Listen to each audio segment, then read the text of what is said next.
ਸਤਨਾਮ ਸ੍ਰੀ ਵਾਹਿਗੁਰੂ। ਪਾਵ ਸੁਹਾਵੇ ਜਾਂਤੋ ਧਿਰ ਜੁਲ ਦੇ, ਸੀਸ ਸੁਹਾਵਾ ਚਰਨੀ, ਮੁਖ ਸੁਹਾਵਾ ਜਾਂਤੋ ਜਸ ਗਾਵੇ, ਜੀਉ ਪਿਆ ਤੋ ਸ਼ਰਨੀ। ਤੈਂਡੇ ਬੰਦਸ ਮੈਂ ਕੋਈ ਨਾ ਡਿਠਾ, ਤੂੰ ਨਾਨਕ ਮਨ ਭਾਣਾ, ਕੋਲ ਕਮਾਈ ਤਿਸ ਮਿੱਤਰ ਵਿਚੋਲੇ, ਜੈ ਮਿਲ ਕੰਤ ਪਿਛਾਣਾ। ਤੁਮਰੀ ਸ਼ਰਨ ਤੁਮਾਰੀ ਆਸਾ, ਤੁਮੇ ਸੱਜਣ ਸੁਹੇਲੇ, ਰਾਖੋ ਰਾਖਣ ਹਾਰ ਦਇਆਲਾ, ਨਾਨਕ ਕਰਕੇ ਗੋਲੇ।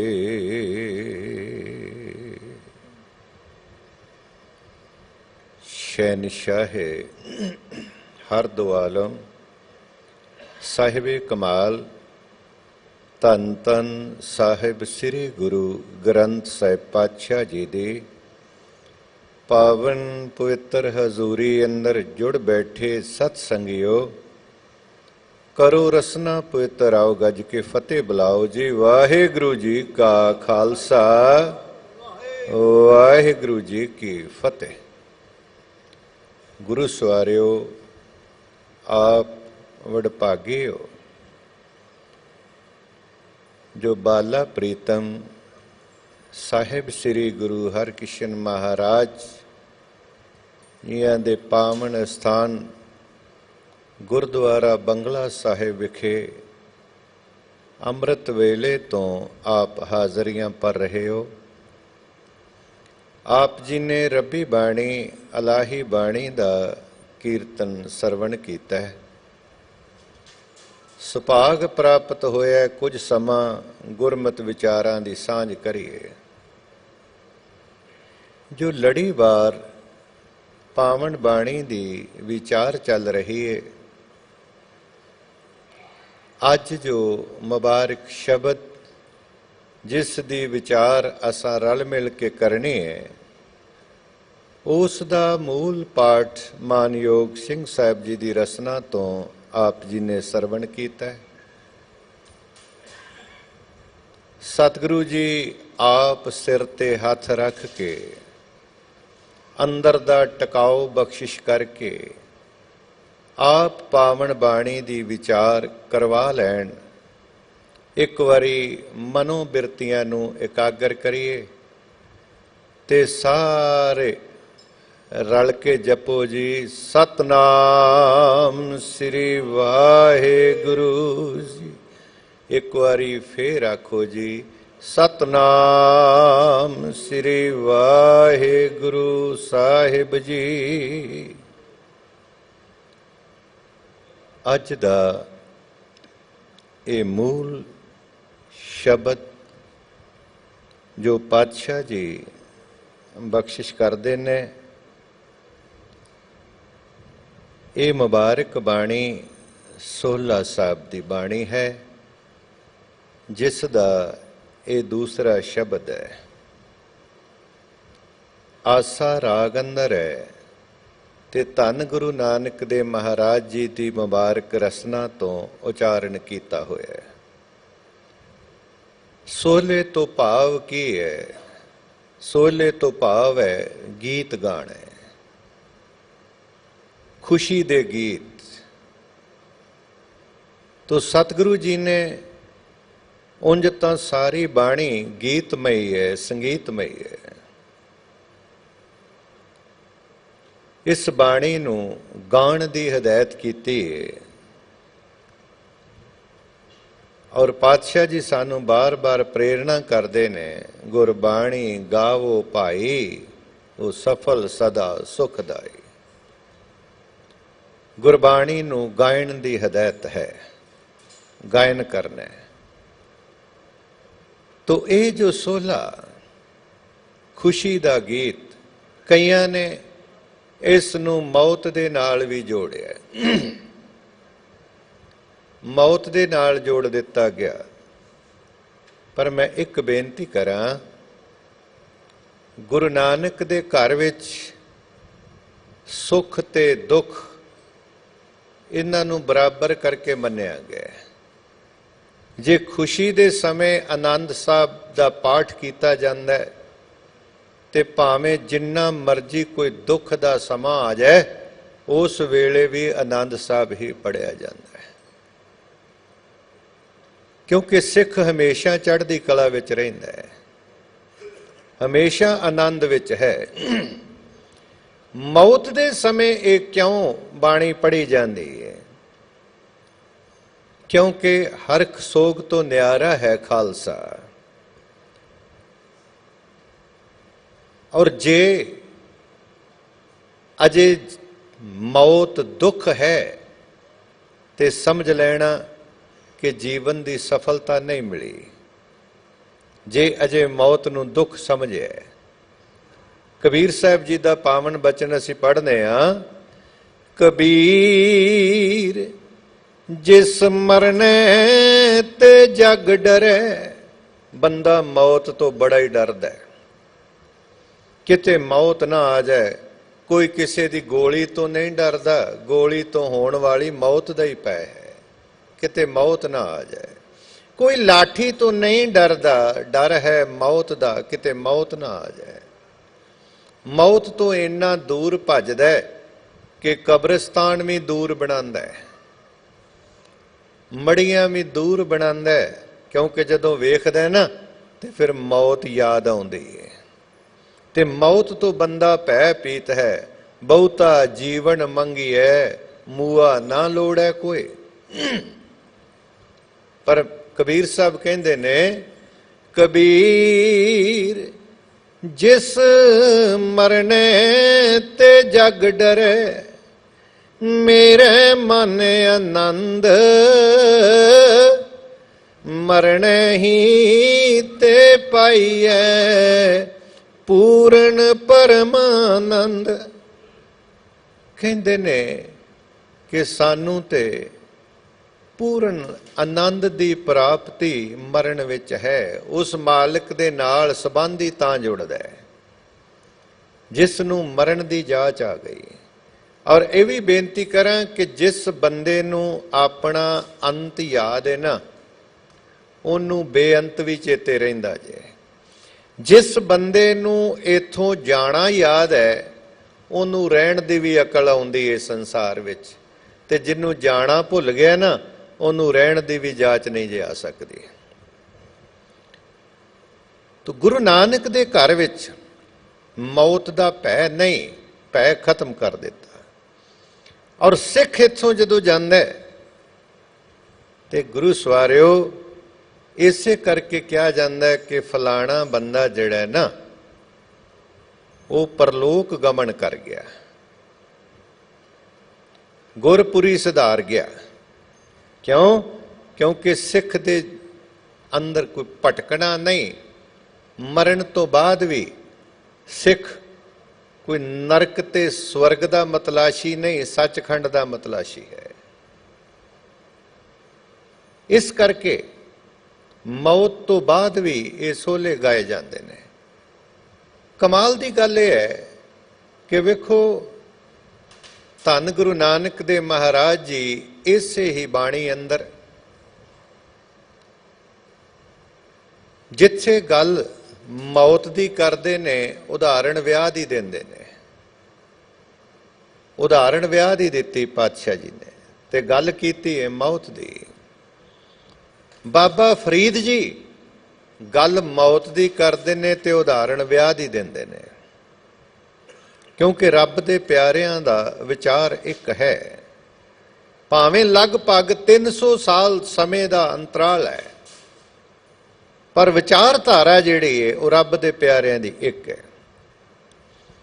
पातशाह जी कहते ने संबत साहा लिखिया मिल कर पावो तेल। संबत कहते ने साल नूं, बच्ची दा विआह दा साल मिथिया जांदा है, फिर वो तरीक मिथी जाती है भी इस तरीक नूं शादी कर देनी है। फिर एक माइयां दी रस्म हुंदी है, वो रस्म अदा की जाती है। ਉਹਦੇ ਵਿੱਚ ਚਾਚੀਆਂ ਤਾਈਆਂ ਮਾਮੀਆਂ ਮਾਸੀਆਂ ਰਲ ਕੇ ਉਸ ਬੱਚੀ ਨੂੰ ਉਹਦੇ ਕੇਸਾਂ ਵਿੱਚ ਤੇਲ ਪਾਉਂਦੀਆਂ। ਸੁਹਾਗ ਦੇ ਗੀਤ ਗਾਏ ਜਾਂਦੇ ਨੇ ਤੇ ਗੀਤ ਗਾਉਂਦਿਆਂ ਗਾਉਂਦਿਆਂ ਕਦੇ ਰੋਣ ਲੱਗ ਪਈਆਂ ਕਦੇ ਹੱਸਣ ਲੱਗ ਪਈਆਂ। ਰੋਣਾ ਇਸ ਗੱਲ ਦਾ ਕਿ ਵਿਛੋੜਾ ਪੈ ਰਿਹਾ ਹੈ ਤੇ ਖੁਸ਼ੀ ਇਸ ਗੱਲ ਦੀ ਹੈ ਕਿ ਆਪਣੇ ਮਾਲਕ ਦੇ ਨਾਲ ਮਿਲਾਪ ਹੋਣ ਜਾ ਰਿਹਾ। पातशाह कहते ने संबत साहा लिखिया मिल कर पावो तेल। देहो सज्जन असीसड़ियां ज्यों होवे साहिब स्यों मेल। ये सारियां दा लिखिया जांदा है। सारियां जाना है, एक दिन सब नूं जाना पैना है संसार तो। जिस दा जन्म है उहदा मरण भी होवेगा। है तेरे आगाज से साबित तेरा अंजाम भी, सुबह का होना ही बताता है कि होगी शाम भी। सूरज का चढ़ना ही दसदा है कि इन्हें अस्त हो जाना है। मनुख का जन्म ही दसदा है कि एक दिन मरण भी होवेगा। मरण लिखाए मंडल में आए। तो खैर इस संसार तो जाना है, एक दिन सारियां ने जाना है। तो सारियां दा साया लिखिया गया। सब कहते ने मेरा भी लिखिया गया। संबत साहा लिखिया मिलकर पाओ तेल। देव सज्जन सीसड़ियां ज्यों होवे साहिब स्यो मेल। घर घर एहो पहुंचा। पहुंचा की है जिन्हों भोचा कहने साए चिट्ठी। एक दे गल घर दी गल नहीं, सारियां नूं ही इह स्नेहा ते आउणा है। घर घर एहो पहुंचा सदड़े नित पवन। सदन हारा सिमरिए नानक से देवन। उस मालिक नूं चेते रखिए जिहदे कोल इह सारी ताकत है। ते बाबा फरीद कहंदे ने जित दिहाड़े धनवरी साए ले लिखाए।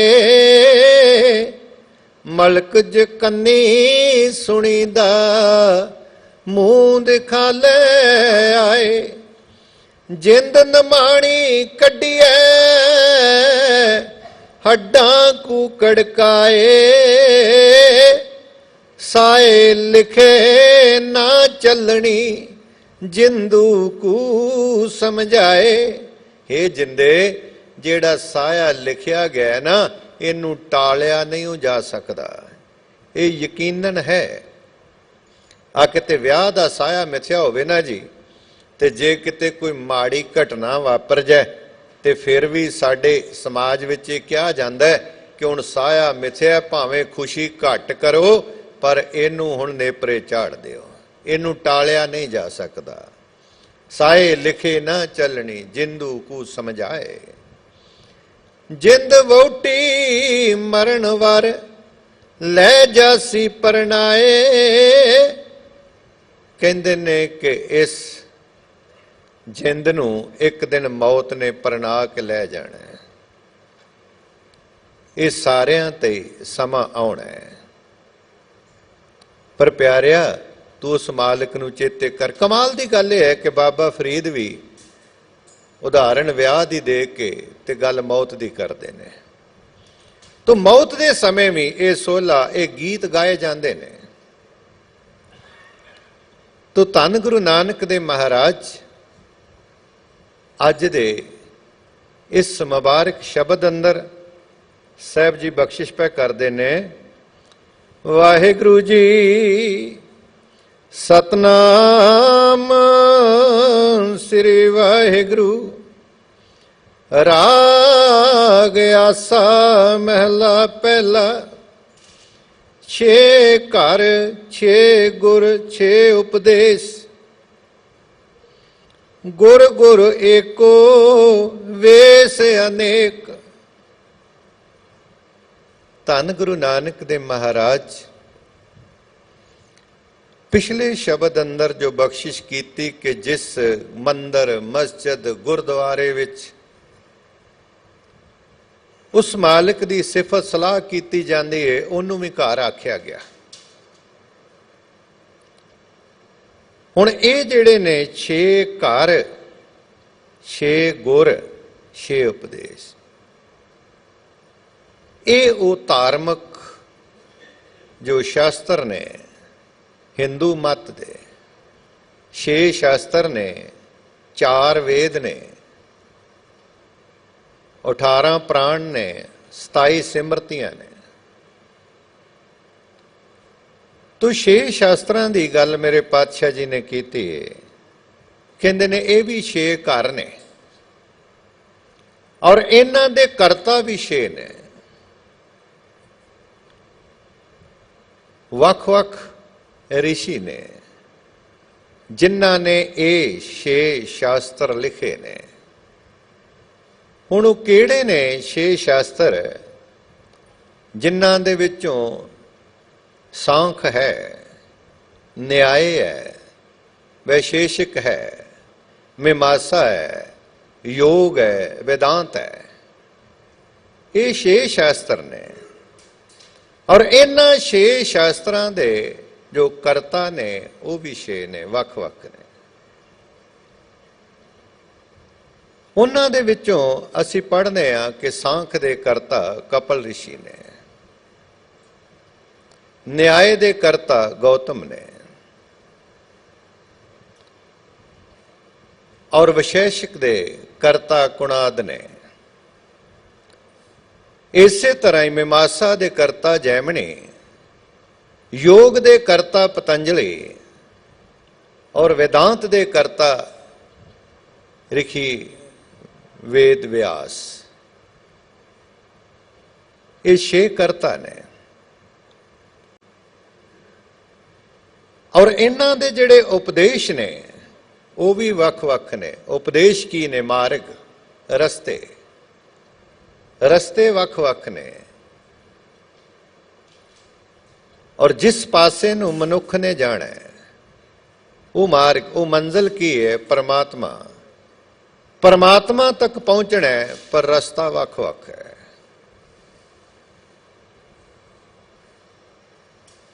ਜਿਵੇਂ ਕੋਈ ਨਦੀ ਕਿਸੇ ਪਾਸਿਓਂ ਆਈ, ਕੋਈ ਕਿਸੇ ਪਾਸਿਓਂ ਆਈ, ਪਰ ਆਖਿਰਕਾਰ ਉਸ ਦਾ ਜੋ ਟਿਕਾਣਾ ਹੈ, ਜੋ ਮੰਜ਼ਿਲ ਹੈ, ਉਹ ਸਾਗਰ ਹੈ। ਪਹੁੰਚਣਾ ਸਾਗਰ ਤੱਕ ਹੀ ਹੈ। ਰਸਤਾ ਕੋਈ ਵੀ ਹੋ ਸਕਦਾ ਹੈ, ਕੋਈ ਕਿਸੇ ਰਸਤਿਓਂ ਆਇਆ, ਕੋਈ ਕਿਸੇ ਰਸਤਿਓਂ ਆਇਆ, ਪਰ ਪਹੁੰਚਣਾ ਸਾਗਰ ਤੱਕ ਹੈ। ਇਹ ਵੱਖ-ਵੱਖ ਸ਼ਾਸਤਰ, ਉਹਨਾਂ ਦੇ ਕਰਤਾ ਵੱਖ-ਵੱਖ, ਉਪਦੇਸ਼ ਵੱਖ-ਵੱਖ, ਪਰ ਕਮਾਲ ਦੀ ਗੱਲ ਹੈ ਕਿ ਆਪਸ ਵਿੱਚ ਟਕਰਾਉਂਦੇ ਨਹੀਂ। ਆਪਸ ਵਿੱਚ ਟਕਰਾਉਂਦੇ ਨਹੀਂ, ਆਪਸੀ ਵਿਰੋਧ ਨਹੀਂ ਹੈ। ਵਿੱਚ ਦੀਵਾਰ ਕੋਈ ਨਹੀਂ। ਆਮ ਤੌਰ ਤੇ ਅਸੀਂ ਇਹ ਵੇਖਦੇ ਹਾਂ ਕਿ ਜੇ ਕਿਸੇ ਪਰਿਵਾਰ ਦੇ ਵਿੱਚ ਭਾਵੇਂ ਭਰਾ ਵੱਖ ਨੇ ਪਰ ਜੇ ਦੀਵਾਰ ਨਹੀਂ ਨਾ ਤੇ ਵੇਖਣ ਵਾਲਾ ਕਹਿ ਸਕਦਾ ਕਿ ਆਪਸੀ ਪਿਆਰ ਹੈ, ਮੁਹੱਬਤ ਹੈ।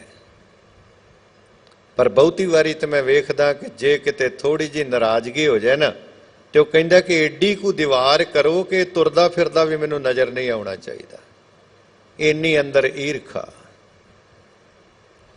ਪਰ ਮੈਂ ਇੱਕ ਬੇਨਤੀ ਕਰਾਂ,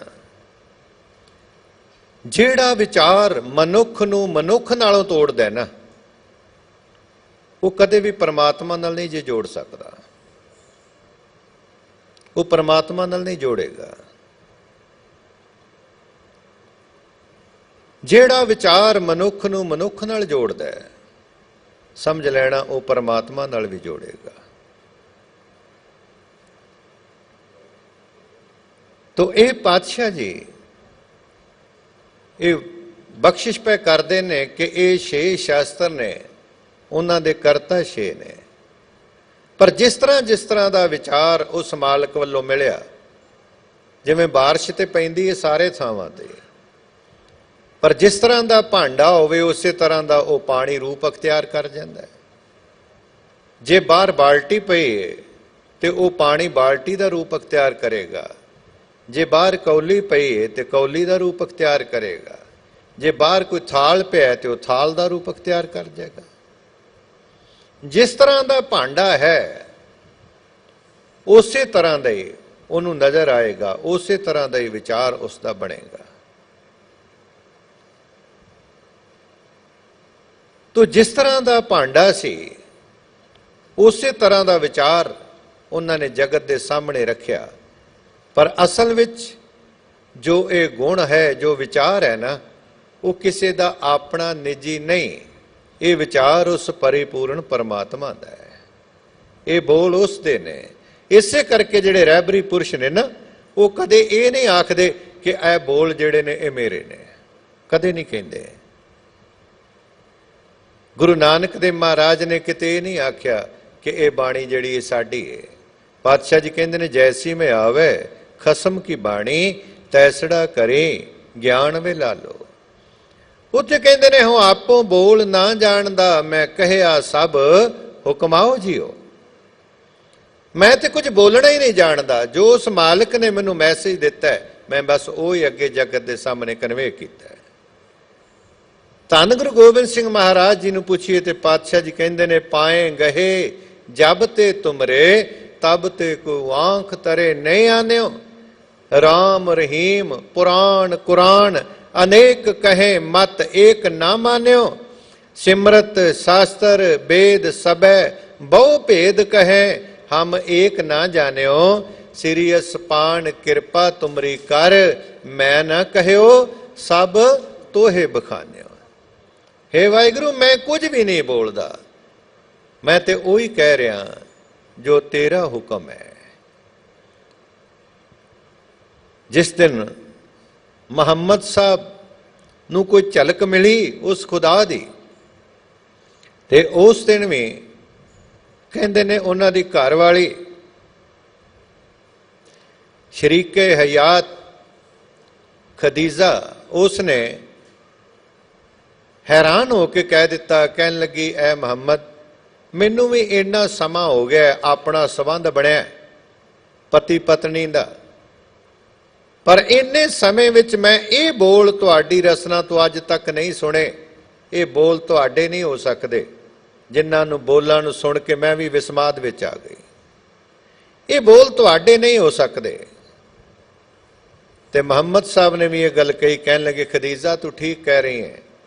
ਅਸਲ ਵਿੱਚ ਮੁਹੰਮਦ ਤੇ ਅੱਜ ਚੁੱਪ ਕਰ ਗਿਆ, ਅੱਜ ਖੁਦਾ ਆਪ ਹੀ ਪਿਆ ਬੋਲਦਾ ਹੈ। ਉਹ ਖੁਦਾ ਆਪ ਬੋਲ ਰਿਹਾ ਹੈ, ਇਹ ਬੋਲ ਉਸ ਦੇ ਨੇ। ਤੋ ਪਾਤਸ਼ਾਹ ਜੀ ਧੰਨ ਗੁਰੂ ਨਾਨਕ ਦੇਵ ਮਹਾਰਾਜ ਕਹਿੰਦੇ ਨੇ ਕਿ ਜਿਸ ਤਰ੍ਹਾਂ ਦਾ ਭਾਂਡਾ ਸੀ ਉਸੇ ਤਰ੍ਹਾਂ ਦਾ ਵਿਚਾਰ ਜਗਤ ਦੇ ਸਾਹਮਣੇ ਰੱਖਿਆ ਗਿਆ। ਪਰ ਪਾਤਸ਼ਾਹ ਜੀ ਬਖਸ਼ਿਸ਼ ਕਰਦੇ ਨੇ, 6 ਘਰ 6 ਗੁਰ 6 ਉਪਦੇਸ਼। ਕਹਿੰਦੇ ਨੇ ਵੀ ਉਪਦੇਸ਼ ਵੀ ਵੱਖ-ਵੱਖ ਨੇ। ਗੁਰ ਗੁਰ ਏਕੋ ਵੇਸ ਅਨੇਕ। ਪਰ ਕਹਿੰਦੇ ਨੇ ਅਸਲ ਵਿੱਚ ਇਹ ਰੂਪ ਵੱਖ-ਵੱਖ ਨਜ਼ਰ ਆਉਂਦੇ ਨੇ। ਇਹਨਾਂ ਸਾਰਿਆਂ ਦਾ ਮੂਲ ਰੂਪ ਵਿੱਚ ਜਿਹੜਾ ਗੁਰੂ ਹੈ ਉਹ ਪਰਿਪੂਰਨ ਪਰਮਾਤਮਾ ਹੈ। ਉਹ ਪਰਿਪੂਰਨ ਪਰਮਾਤਮਾ ਹੀ ਹੈ। ਰੋਸ਼ਨੀ ਤੇ ਬਹੁਤ ਹੈ, ਪਰ ਰੋਸ਼ਨੀ ਦੇਣ ਵਾਲਾ ਕੌਣ ਹੈ? ਸਾਰਿਆਂ ਵਿੱਚ ਸੂਰਜ ਰੋਸ਼ਨੀ ਦੇ ਰਿਹਾ ਹੈ। ਚੰਦਰਮਾ ਦੀ ਕਹਿੰਦੇ ਨੇ ਆਪਣੀ ਰੋਸ਼ਨੀ ਨਹੀਂ, ਚੰਦਰਮਾ ਸੂਰਜ ਦੀ ਰੋਸ਼ਨੀ ਨਾਲ ਚਮਕਦਾ ਹੈ। ਜਿਹੜਾ ਪਾਸਾ ਸੂਰਜ ਵਾਲੇ ਪਾਸੇ ਹੁੰਦਾ ਉਹ ਪਾਸਾ ਚਮਕਦਾ ਹੈ, ਸੂਰਜ ਵਾਲਾ ਪਾਸਾ। ਇਹਦੀ ਆਪਣੀ ਰੋਸ਼ਨੀ ਨਹੀਂ, ਪਰ ਸੂਰਜ ਨੂੰ ਰੋਸ਼ਨੀ ਕੌਣ ਦੇਣ ਵਾਲਾ ਹੈ? ਉਹਨੂੰ ਵੀ ਤਾਂ ਕੋਈ ਰੋਸ਼ਨੀ ਦੇ ਰਿਹਾ ਹੈ। ਬਾਹੋ ਬਾਹੋ ਕਾ ਬੜਾ ਤਮਾਸ਼ਾ, ਆਪੇ ਹੱਸੇ ਆਪ ਹੀ ਚਿਤਵੇ, ਆਪੇ ਚੰਦ ਸੂਰ ਪ੍ਰਕਾਸ਼ਾ। ਉਹ ਪਰਿਪੂਰਨ ਪਰਮਾਤਮਾ ਉਹ ਚੰਦਰਮਾ ਵਿੱਚ, ਸੂਰਜ ਵਿੱਚ, ਸਾਰੇ ਥਾਵਾਂ ਤੇ ਪ੍ਰਕਾਸ਼ਮਾਨ ਹੋ ਰਿਹਾ ਹੈ।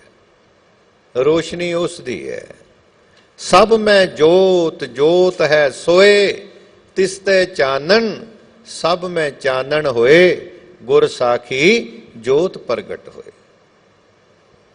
ਸਾਰਿਆਂ ਵਿੱਚ ਜੋਤ ਉਸ ਦੀ ਹੈ, ਪਰ ਦ੍ਰਿਸ਼ਟੀ ਵੱਖ-ਵੱਖ ਹੈ। ਸਾਹਿਬ ਜੀ ਕਹਿੰਦੇ ਨੇ, ਜੋਗੀ ਅੰਦਰ ਜੋਗੀਆ, ਤੂੰ ਭੋਗੀ ਅੰਦਰ ਭੋਗਿਆ, ਤੇਰਾ ਅੰਤ ਨਾ ਪਾਇਆ, ਸੁਰਗ ਮੱਛ ਪਿਆਲ ਜਿਉ। ਹੇ ਪਰਿਪੂਰਨ ਪਰਮਾਤਮਾ, ਜੋਗੀ ਵਿੱਚ ਵੀ ਤੂੰ ਹੀ ਹੈ ਤੇ ਭੋਗੀ ਵਿੱਚ ਵੀ ਤੂੰ ਹੀ ਹੈ। ਜੋਗੀ ਕੌਣ ਹੈ? ਜਿਹੜਾ ਹਰੇਕ ਚੀਜ਼ ਨੂੰ ਜੋੜ ਕੇ ਵੇਖਦਾ ਹੈ। ਤੇ ਭੋਗੀ ਕੌਣ ਹੈ? ਜਿਹੜਾ ਖੰਡ ਖੰਡ ਕਰਕੇ ਵੇਖਦਾ ਹੈ। ਹੇ ਪਰਿਪੂਰਨ ਪਰਮਾਤਮਾ, ਸਾਰਿਆਂ ਵਿੱਚ ਤੂੰ ਹੀ ਹੈ, ਤੇਰਾ ਹੀ ਵਾਸਾ ਹੈ। ਏਕ ਦ੍ਰਿਸ਼ਟ ਕਰ ਸਮਸਰ ਜਾਣੈ, ਜੋਗੀ ਕਹੀਐ ਸੋਈ। ਜਿਸ ਨੇ ਇਸ ਗੱਲ ਨੂੰ ਸਮਝ ਲਿਆ, ਉਹ ਸਾਰਿਆਂ ਵਿੱਚ ਇੱਕ ਨੂੰ ਵੇਖਦਾ। ਦੇਖੋ, ਜਿਵੇਂ ਕੋਈ ਬੰਦਾ ਹੈ ਨਾ, ਤੇ ਉਸਨੇ ਕੋਈ ਦਰਖਤ ਦੇ ਥੱਲੇ ਖਲੋਤਾ ਹੈ, ਤੇ ਦਰਖਤ ਦੇ ਥੱਲੇ ਖਲੋ ਕੇ ਉਹ ਵੇਖਦਾ ਕਿ ਇਹ ਫੁੱਲ ਨੇ, ਇਹ ਫਲ ਨੇ, ਇਹ ਪੱਤੇ ਨੇ, ਇਹ ਟਾਹਣੀਆਂ ਨੇ, ਇਹ ਤਣਾ ਹੈ, ਇਹ ਭੋਗੀ ਹੈ। ਤੇ ਜਿਹੜਾ ਜੋਗੀ ਹੈ ਨਾ, ਉਹ ਵੇਖਦਾ ਕਿ ਪੱਤੇ ਵੀ ਦਰਖਤ ਦੇ ਨੇ, ਫੁੱਲ ਵੀ ਦਰਖਤ ਦੇ ਨੇ, ਫਲ ਵੀ ਦਰਖਤ ਦੇ ਨੇ, ਇਹ ਤਣਾ ਵੀ ਦਰਖਤ ਦਾ ਹੈ, ਇਹ ਟਾਹਣੀਆਂ ਦਰਖਤ ਦੀਆਂ ਨੇ। ਉਸ ਨੂੰ ਹਰੇਕ ਚੀਜ਼ ਵਿੱਚੋਂ ਦਰਖਤ ਨਜ਼ਰ ਆਉਂਦਾ ਹੈ। ਰੱਬ ਦਾ ਪਿਆਰਾ ਜਿਹੜਾ ਹੈ, ਉਸ ਨੂੰ ਇਹ ਵੱਖ-ਵੱਖ ਖੰਡ-ਖੰਡ, ਟੁਕੜਿਆਂ-ਟੁਕੜਿਆਂ ਵਿੱਚ ਵੀ ਉਹ ਪਰਮਾਤਮਾ ਨਜ਼ਰ ਆਉਂਦਾ ਹੈ।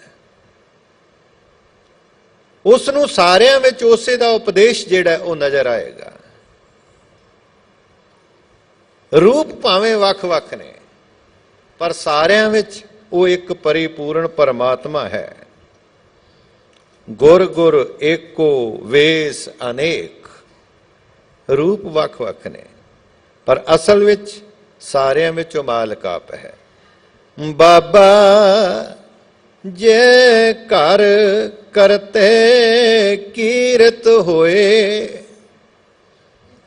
ਕਹਿੰਦੇ ਨੇ ਜਿਸ ਘਰ ਵਿੱਚ ਉਸ ਕਰਤੇ ਦੀ ਸਿਫਤ ਸਲਾਹ ਹੁੰਦੀ ਹੈ,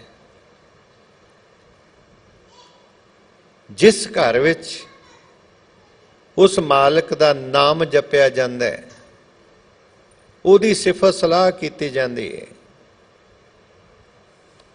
ਤੇ ਉਂਝ ਤਾਂ ਸਾਹਿਬ ਜੀ ਇਹ ਵੀ ਕਹਿੰਦੇ ਨੇ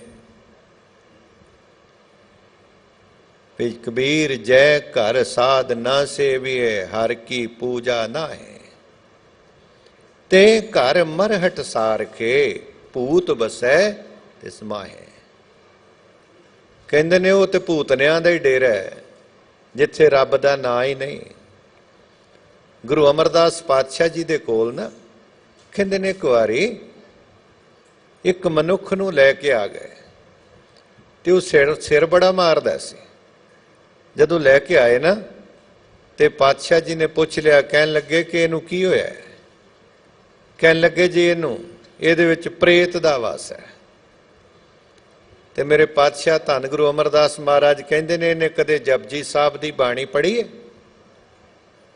ਕਹਿਣ ਲੱਗੇ ਨਹੀਂ ਮਹਾਰਾਜ, ਇਹਨੇ ਕਦੇ ਬਾਣੀ ਨਹੀਂ ਪੜ੍ਹੀ। ਫਿਰ ਕਹਿਣ ਲੱਗੇ ਇਹਨੂੰ ਹੋਰ ਕਿਸੇ ਪ੍ਰੇਤ ਨੇ ਕੀ ਆਖਣਾ, ਇਹ ਤੇ ਆਪ ਹੀ ਪ੍ਰੇਤ ਹੈ। ਜਿਹਨੇ ਕਦੇ ਬਾਣੀ ਨਹੀਂ ਪੜ੍ਹੀ, ਇਦੋਂ ਵੱਡਾ ਭੂਤਨਾ ਕਿਹੜਾ ਹੋ ਸਕਦਾ ਹੈ? ਤੇ ਸਾਹਿਬ ਜੀ ਦਾ ਪਾਵਨ ਬਚਨ ਭਾਈ ਸੰਤੋਖ ਸਿੰਘ ਜੀ ਉਹਨਾਂ ਨੇ ਅੰਕਿਤ ਕੀਤਾ ਹੈ। ਤਬ ਸਤਿਗੁਰ ਐਵੇਂ ਉੱਤਰ ਦਿਓ, ਪ੍ਰੇਤ लहो जै सिख को कहो, कबहू न पढ़त होत जप रसना, जिनहू कंठ तिस पर बस कछना। ਕਹਿੰਦੇ ਨੇ ਜਿਹਨੂੰ ਜਪਜੀ ਸਾਹਿਬ ਦੀ ਬਾਣੀ ਕੰਠੇ ਨਾ, ਉਹਦੇ ਤੇ ਹੋਰ ਕਿਸੇ ਦਾ ਜ਼ੋਰ ਚੱਲ ਹੀ ਨਹੀਂ ਜੇ ਸਕਦਾ। ਇੱਕ ਵਾਰੀ ਆਖੋ ਸਤਨਾਮ ਸ੍ਰੀ ਵਾਹਿਗੁਰੂ। ਤੋ ਜਿੱਥੇ ਬਾਣੀ ਨਹੀਂ, ਉਹ ਕੇਵਲ ਭੂਤਨਿਆਂ ਦਾ ਹੀ ਡੇਰਾ ਹੈ। ਤੋ ਸਾਹਿਬ ਜੀ ਕਹਿੰਦੇ ਨੇ ਜਿੱਥੇ ਬਾਣੀ ਪੜ੍ਹੀ ਜਾਂਦੀ ਹੈ, ਬਾਬਾ ਜੈ ਘਰ ਕਰਤੇ ਕੀਰਤ ਹੋਏ, ਸੋ ਘਰ ਰਾਖ ਵਡਾਈ ਤੋਏ। ਇੱਥੇ ਵੱਖ-ਵੱਖ ਵਿਦਵਾਨਾਂ ਨੇ ਅਰਥ ਕੀਤੇ ਨੇ। ਉਹ ਕਹਿੰਦੇ ਨੇ ਹੇ ਪਰਿਪੂਰਨ ਪਰਮਾਤਮਾ, ਉਸ ਘਰ ਦੀ ਰੱਖਿਆ ਕਰੀ, ਕਿਉਂਕਿ ਉਹਦੇ ਵਿੱਚ ਤੇਰੀ ਵਡਿਆਈ ਹੁੰਦੀ ਹੈ।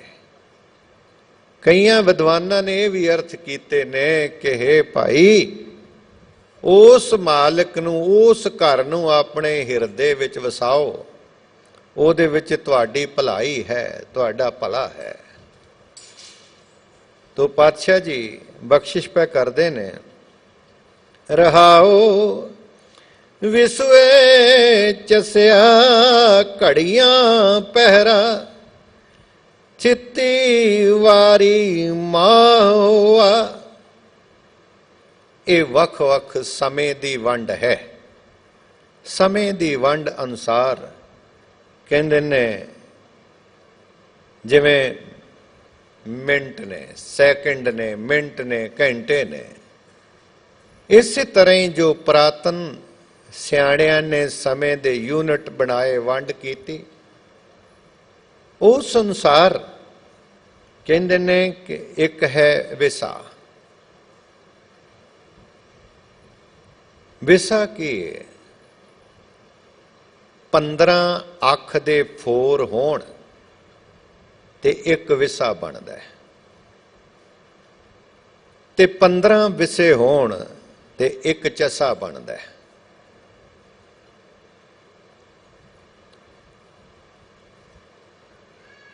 ਤੇ ਪਾਤਸ਼ਾਹ ਜੀ ਕਹਿੰਦੇ ਨੇ ਵਿਸਵੇ ਚਸੀਆਂ ਘੜੀਆਂ ਪਹਿਰਾ।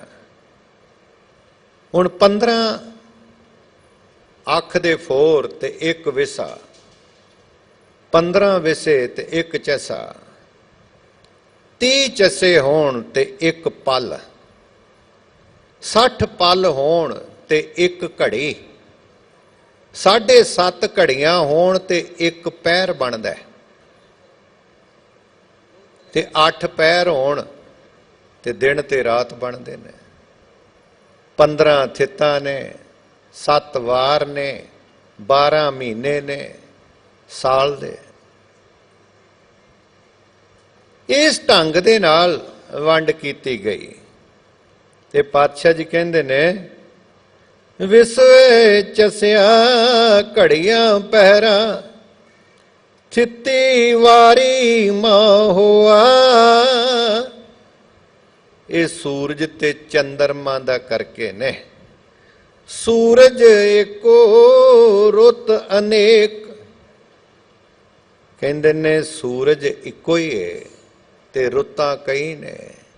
ਇਸੇ ਤਰ੍ਹਾਂ ਹੀ ਪਰਮਾਤਮਾ ਇੱਕ ਹੈ ਔਰ ਉਸ ਦੇ ਵੇਸ ਕਈ ਨੇ, ਰੂਪ ਕਈ ਨੇ। ਕਈ ਰੂਪਾਂ ਵਿੱਚ ਨਾਨਕ ਕਰਤੇ ਕੇ ਕੇਤੇ ਵੇਸ। ਹੇ ਨਾਨਕ ਆਖ, ਉਸ ਪਰਿਪੂਰਨ ਪਰਮਾਤਮਾ ਦੇ ਕਈ ਰੂਪ ਨੇ, ਪਰ ਮਨੁੱਖ ਉਹਨੂੰ ਕਈ ਰੂਪਾਂ ਵਿੱਚੋਂ ਵੀ ਇੱਕ ਵੇਖਣਾ ਹੈ। ਸਾਰਿਆਂ ਵਿੱਚੋਂ ਉਹ ਪਰਮਾਤਮਾ ਨਜ਼ਰ ਆਉਣਾ ਚਾਹੀਦਾ ਹੈ। ਸਾਰੀ ਮਨੁੱਖਤਾ ਵਿੱਚ ਉਹ ਪਰਮਾਤਮਾ ਨਜ਼ਰ ਆਵੇ। ਗੁਰੂ ਸਵਾਰਿਓ, ਅੱਜ ਅਸੀਂ ਜਿਸ ਉਸ ਮਹਾਰਾਜੇ ਦੀ ਬਰਸੀ ਮਨਾ ਰਹੇ ਹਾਂ, ਸ਼ੇਰੇ ਪੰਜਾਬ ਮਹਾਰਾਜਾ ਰਣਜੀਤ ਸਿੰਘ, ਉਸ ਦਾ ਉਹ ਹਲੀਮੀ ਰਾਜ, ਉਸ ਦੀ ਕਿਉਂ ਬਾਤ ਪਾਈ ਜਾਂਦੀ ਹੈ? ਕਿਉਂਕਿ ਉਸ ਨੇ ਕਿਸੇ ਨਾਲ ਵਿਤਕਰਾ ਨਹੀਂ, ਸਾਰਿਆਂ ਨੂੰ ਇੱਕ ਕਰਕੇ ਜਾਣਿਆ, ਊਚ ਨੀਚ ਦਾ ਭੇਦ ਮਿਟਾ ਕੇ। ਕਿਉਂ? ਕਿਉਂਕਿ ਉਸ ਦੇ ਅੰਦਰ ਧਰਮ ਹੈ। ਤੇ ਜਿੱਥੇ ਧਰਮ ਹੋਵੇਗਾ ਨਾ ਜੀ, ਉੱਥੇ ਬਰਾਬਰਤਾ ਹੁੰਦੀ ਹੈ। ਜਿੱਥੇ ਧੜਾ ਹੁੰਦਾ ਹੈ, ਉੱਥੇ ਕਦੇ ਨਿਆਂ ਹੋ ਹੀ ਨਹੀਂ ਸਕਦਾ। ਜਿੱਥੇ ਵੀ ਧੜਾ ਆ ਜਾਏ, ਉੱਥੇ ਕਦੇ ਨਿਆਂ ਨਹੀਂ ਹੁੰਦਾ। ਉੱਥੇ ਸਿਰਫ ਆਪਣੇ ਧੜੇ ਦੀ ਗੱਲ ਕੀਤੀ ਜਾਂਦੀ ਹੈ। ਸ਼ੇਰੇ ਪੰਜਾਬ ਮਹਾਰਾਜਾ ਰਣਜੀਤ ਸਿੰਘ, ਮੈਂ ਇੱਕ ਦਿਨ ਪੜ੍ਹ ਰਿਹਾ ਸੀ, ਕਹਿੰਦੇ ਨੇ ਇਹਨਾਂ ਦੇ ਪਿਛੋਕੜ ਵਿੱਚ ਇਹਨਾਂ ਦੇ ਜੋ ਵੱਡੇ ਵਡੇਰੇ ਸਨ, ਜਿਸ ਦਾ ਨਾਮ ਸੀ ਬੁੱਢਾ ਮੱਲ, ਜਿਸ ਨੇ ਧੰਨ ਗੁਰੂ ਗੋਬਿੰਦ ਸਿੰਘ ਮਹਾਰਾਜ ਜੀ ਕੋਲੋਂ ਅੰਮ੍ਰਿਤ ਪਾਨ ਕੀਤਾ। ਗੁਰੂ ਗੋਬਿੰਦ ਸਿੰਘ ਮਹਾਰਾਜ ਕੋਲੋਂ ਅੰਮ੍ਰਿਤ ਦੀ ਦਾਤ ਲਈ ਤੇ ਬੁੱਢਾ ਮੱਲ ਤੋਂ ਬੁੱਢਾ ਸਿੰਘ ਬਣਿਆ। ਸੂਰਬੀਰ ਇਹਨਾਂ ਪ੍ਰਿੰਸੀਪਲ ਸਤਬੀਰ ਸਿੰਘ ਲਿਖਦੇ ਨੇ, ਕਹਿੰਦੇ ਨੇ ਕਿ 43 ਨਿਸ਼ਾਨ ਉਸ ਦੇ ਸਰੀਰ ਤੇ ਸਨ, ਗੋਲੀਆਂ ਦੇ, ਬਰਸ਼ੀਆਂ ਦੇ, ਨੇਜ਼ਿਆਂ ਦੇ, ਤੀਰਾਂ ਦੇ। ਇਸ ਦੀ ਘੋੜੀ ਜਿਹਦਾ ਨਾਂ ਸੀ ਦੇਸਾਂ, ਔਰ ਸਵਾਰ ਤੇ ਸਵਾਰੀ ਦਾ ਇੰਨਾ ਮੇਲ ਹੋ ਗਿਆ ਕਿ ਘੋੜੀ ਦਾ ਨਾਮ ਪੈ ਗਿਆ ਦੇਸਾਂ ਬੁੱਧ ਸਿੰਘ। 50 ਵਾਰੀ ਲਗਭਗ ਇਹਨੇ ਚਨਾਬ ਤੇ ਜੇਲਮ ਨੂੰ ਪਾਰ ਕੀਤਾ। ਇਸ ਦੇ ਘਰ ਅੱਗੋਂ ਬੱਚਿਆਂ ਦਾ ਜਨਮ ਹੋਇਆ, ਜਿਸ ਦਾ ਫਿਰ ਨਾਮ ਰੱਖਿਆ ਗਿਆ ਸੀ ਨੌਦ ਸਿੰਘ। 2 ਪੁੱਤਰ ਨੇ, ਚੰਦਾ ਸਿੰਘ ਤੇ ਨੌਦ ਸਿੰਘ।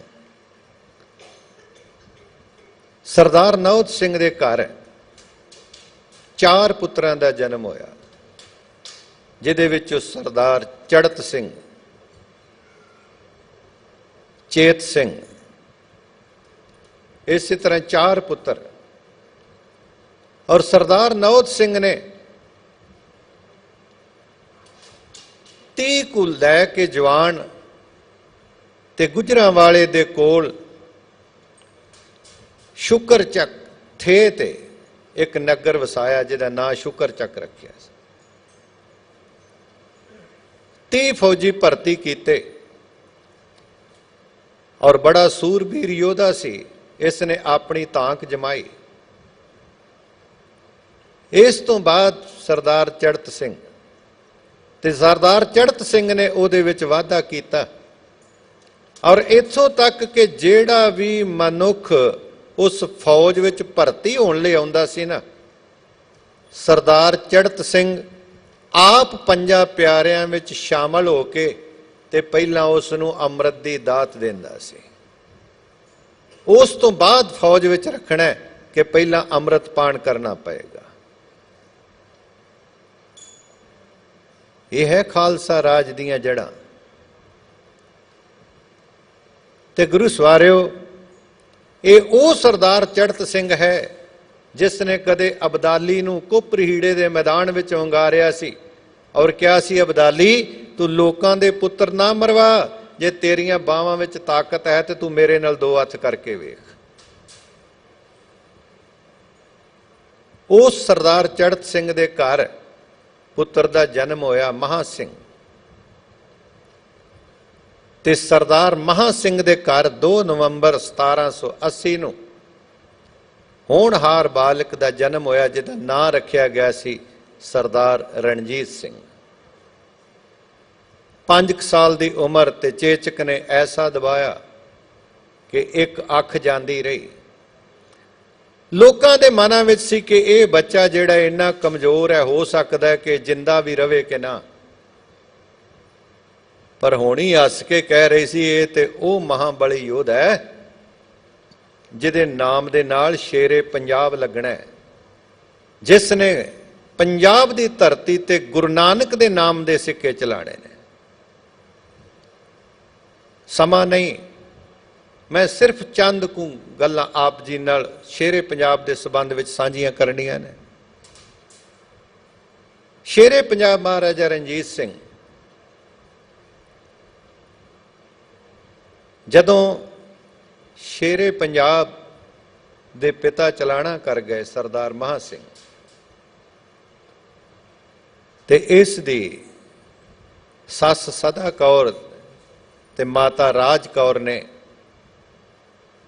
ਇਸ ਦੀ ਸੰਭਾਲ ਕੀਤੀ। ਕੁਝ ਸਮਾਂ ਤੇ ਇਹ ਡਿਸਕਰੇਜ ਹੋਇਆ, ਪਰ ਉਸ ਤੋਂ ਬਾਅਦ ਫਿਰ ਇਹ ਜਿਸ ਪਾਸੇ ਵੀ ਤੁਰਿਆ ਜਿੱਤ ਨੇ ਇਹਦੇ ਕਦਮ ਚੁੰਮੇ। ਲਾਹੌਰ ਦੀ ਧਰਤੀ ਤੇ 3 ਹਾਕਮ ਨੇ ਔਰ ਤਿੰਨਾਂ ਦੀ ਪ੍ਰਜਾ ਇੰਨੀ ਦੁਖੀ ਹੈ, ਕਿਉਂਕਿ ਭਾਈ ਸਾਹਿਬ ਭਾਈ ਗੁਰਦਾਸ ਵੀ ਕਹਿੰਦੇ ਨੇ ਕਿ ਜਿਸ ਰਾਜ ਵਿੱਚ 2 ਰਾਜੇ ਹੋਣ ਨਾ ਉਹ ਕਦੇ ਪ੍ਰਜਾ ਸੁਖੀ ਨਹੀਂ ਹੋ ਸਕਦੀ, ਤੇ ਜਿੱਥੇ 3 ਹਾਕਮ ਬਣੇ ਹੋਣ, ਉਹਨਾਂ ਨੇ ਪ੍ਰਜਾ ਨੇ ਬੇਨਤੀ ਕੀਤੀ ਮਹਾਰਾਜ ਰਣਜੀਤ ਸਿੰਘ ਨੂੰ ਕਿ ਤੂੰ ਆ ਕੇ ਇੱਥੇ ਰਾਜ ਪ੍ਰਬੰਧ ਸੰਭਾਲ। ਸਰਦਾਰ ਰਣਜੀਤ ਸਿੰਘ ਜਿਸ ਨੇ ਕਬਜ਼ਾ ਕੀਤਾ ਲਾਹੌਰ ਤੇ, ਔਰ ਜਿਸ ਦਿਨ ਸਰਦਾਰ ਰਣਜੀਤ ਸਿੰਘ ਨੂੰ ਰਾਜੇ ਦੀ ਬਣਾਉਣ ਦੀ ਗੱਲ ਕਹੀ ਤੇ ਉਸਨੇ ਇਨਕਾਰ ਕਰ ਦਿੱਤਾ। ਕਹਿਣ ਲੱਗਾ ਨਹੀਂ, ਮੈਂ ਕੇਵਲ ਸੇਵਕ ਹਾਂ।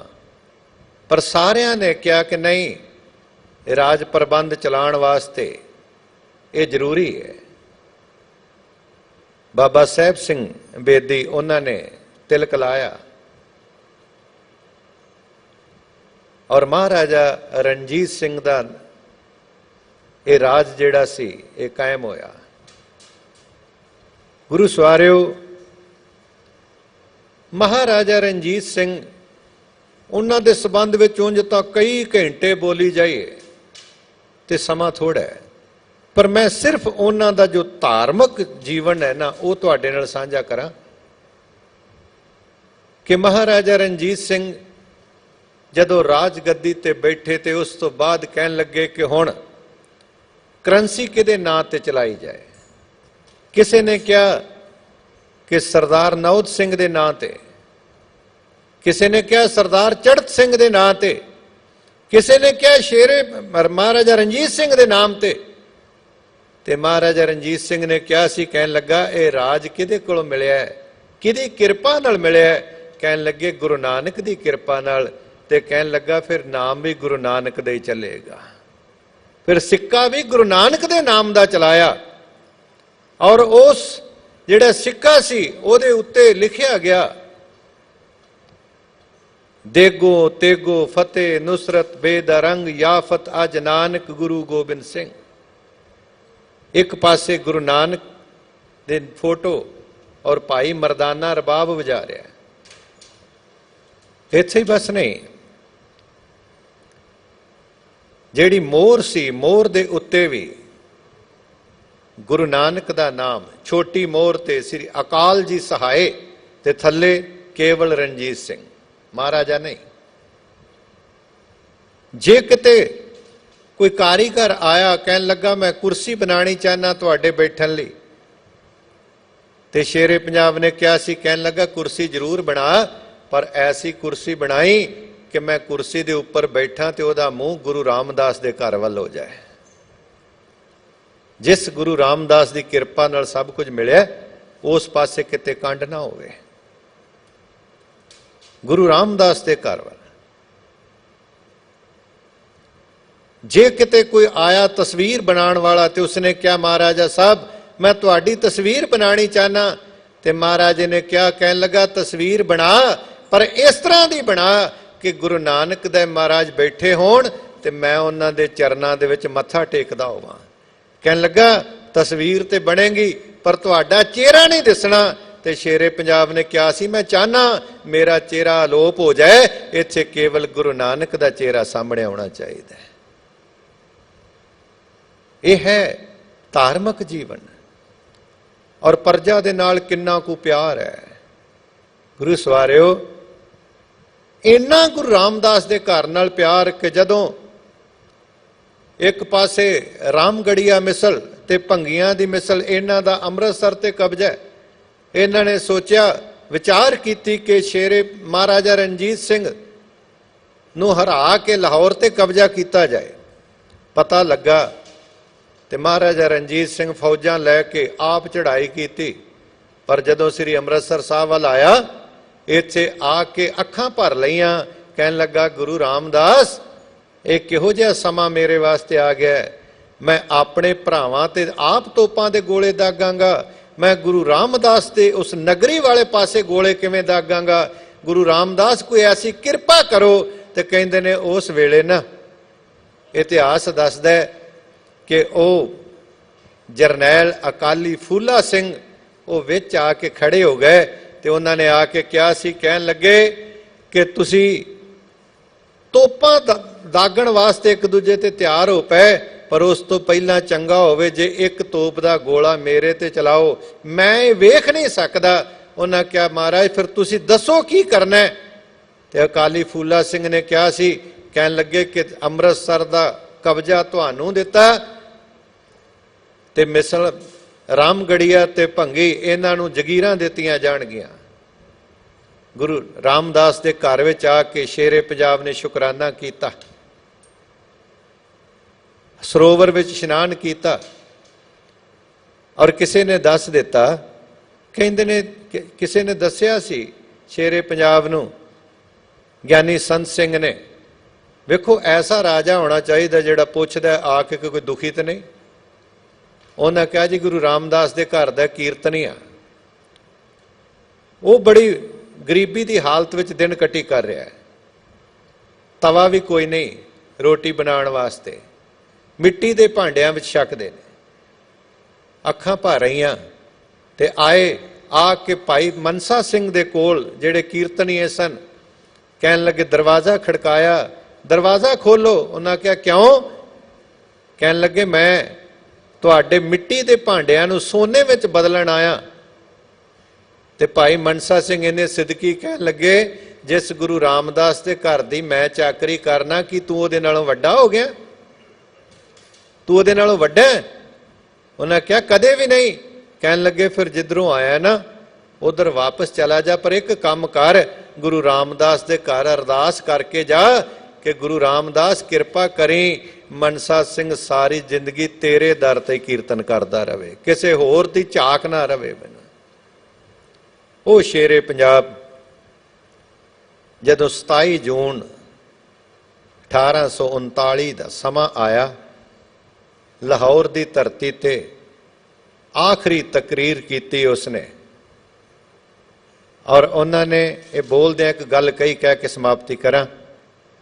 ਕਹਿਣ ਲੱਗੇ ਸੋਨੇ ਦੀ ਪਾਲਕੀ ਵਿੱਚ ਲਿਆਂਦਾ ਗਿਆ, ਇੰਨੇ ਬਿਮਾਰ ਸਨ, ਬੋਲਣ ਤੋਂ ਮਨਾ ਕੀਤਾ ਸੀ, ਤੇ ਸਾਰੇ ਦਰਬਾਰੀਆਂ ਨੂੰ ਇਕੱਠੇ ਬੁਲਾਇਆ, ਉੱਚੀ ਥਾਂ ਤੇ ਬੈਠ ਕੇ ਹੌਲੀ ਹੌਲੀ ਬੋਲਣਾ ਸ਼ੁਰੂ ਕੀਤਾ। ਕਹਿਣ ਲੱਗੇ ਖਾਲਸਾ ਤੁਸਾਂ ਮੈਨੂੰ ਖੂਨ ਦਿੱਤਾ ਤੇ ਮੈਂ ਤੁਹਾਡਾ ਇੱਕ ਇੱਕ ਖੂਨ ਦਾ ਕਤਰਾ ਜਿਹੜਾ ਉਹਨੂੰ ਅਜਾਈ ਨਹੀਂ ਜਾਣ ਦਿੱਤਾ।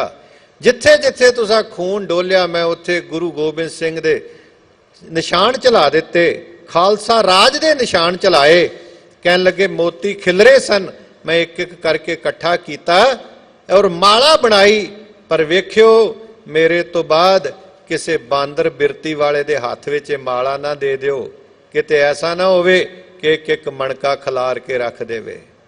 ਤੇ ਗੁਰੂ ਸਵਾਰਿਓ ਉਸ ਵੇਲੇ ਮਹਾਰਾਜਾ ਖੜਕ ਸਿੰਘ ਦੀ ਬਾਂਹ ਦਿੱਤੀ ਗਈ, ਧਿਆਨ ਸਿੰਘ ਡੋਗਰੇ ਉਹਨਾਂ ਦੇ ਹੱਥ 'ਚ, ਤੇ ਕਹਿਣ ਲੱਗੇ ਅੱਜ ਤੋਂ ਬਾਅਦ ਇਹ ਰਾਜਾ ਹੈ।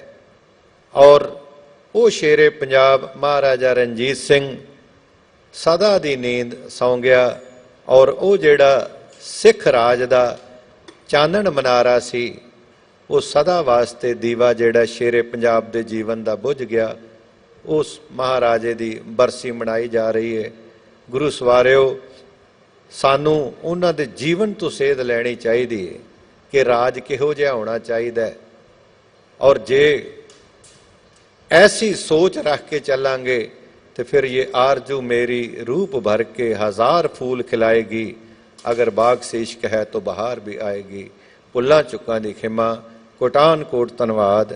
धन धन साहिब श्री गुरु ग्रंथ साहिब महाराज जी दा, आप गुरु सवारियां संगतां दा बहुत बहुत धन्नवाद। मैं धन्नवादी हाँ सिख जगत की अजीम शख्सियत मानयोग सिंह साहिब यानी रणजीत सिंह जी हैड ग्रंथी इस पावन स्थान दे, आप गुरुद्वारा प्रबंधक कमेटी के सारे प्रबंधकों का धन्यवाद। भुल्लां चुकां दी खिमा। बुलाओ फतेह जी। वाहिगुरू जी का खालसा वाहिगुरू जी की फतेह।